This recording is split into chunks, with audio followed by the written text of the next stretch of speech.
6 പേരടങ്ങുന്ന വിദ്യാർത്ഥി സംഘം ഇന്നലെ രാത്രി 10 മണിക്ക് ശേഷം ഇടപ്പള്ളി മരോട്ടിച്ചാലിലെ ഹോട്ടലിൽ ഭക്ഷണം കഴിക്കാനെത്തി. സംഘത്തിൽ 2 പെൺകുട്ടികൾ കൂടി ഉണ്ടായിരുന്നതിനാൽ ജീവനക്കാർ അവർക്ക് ഫാമിലി ടേബിൾ നോക്കി. ഭക്ഷണം കഴിക്കുന്നതിനിടെ ബാഗിൽ നിന്ന് മദ്യക്കുപ്പികൾ പുറത്തെടുത്ത് കഴിക്കാൻ തുടങ്ങി. ജീവനക്കാർ കണ്ടതോടെ ചോദ്യം ചെയ്തു.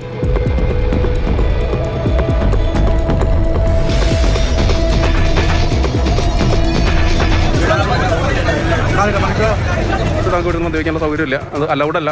ഫുഡ് കഴിക്കുന്ന സ്ഥലം മാത്രമേ ഉള്ളൂ, മദ്യപിക്കാൻ അനുവദിക്കില്ല എന്ന് പറഞ്ഞാൽ അവർ ഇഷ്യൂസായി പോയി.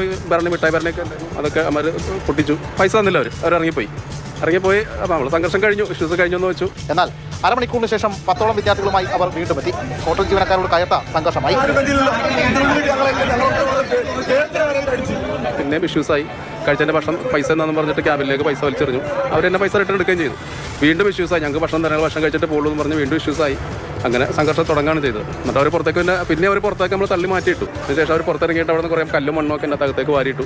നമുക്കറിയാം, കണ്ടറിയാം, ഇവിടെ നമുക്ക് ഓപ്പൺ കിച്ചണാണ്. അവിടെ ചൈനീസ്, ഇവിടെ നിക്കാല, അവിടെ ഷവർമ, ജ്യൂസ് എല്ലാം. ആ ചെളി മുഴുവൻ എൻ്റെ അകത്തേക്ക് വാരിയിട്ടു. ആ ഫുഡ് മുഴുവൻ നമ്മൾ വേസ്റ്റ് കളയും. അതുകൊണ്ട് 19,000 രൂപ നഷ്ടം ആ വകുപ്പിൽ തന്നെ നമുക്ക് എന്താണ് സംഭവിച്ചിട്ടുണ്ട്. തുടർന്ന് തൃക്കാക്കര പോലീസ് എത്തി 3 പ്രതികളെ പിടികൂടി. കോഴിക്കോട് സ്വദേശികളായ ആഷിഖ്, ഇസ്മായിൽ, മുഹമ്മദ് എന്നിവരെയാണ് പോലീസ് കസ്റ്റഡിയിലെടുത്തത്. ഇവരുടെ വാഹനത്തിൽ നിന്ന് മദ്യക്കുപ്പികളും കഞ്ചാവും കണ്ടെടുത്തു. കൊച്ചിയിലെ വിവിധ സ്ഥാപനങ്ങളിൽ പഠിക്കുന്ന വിദ്യാർത്ഥികളാണ് ഇവർ.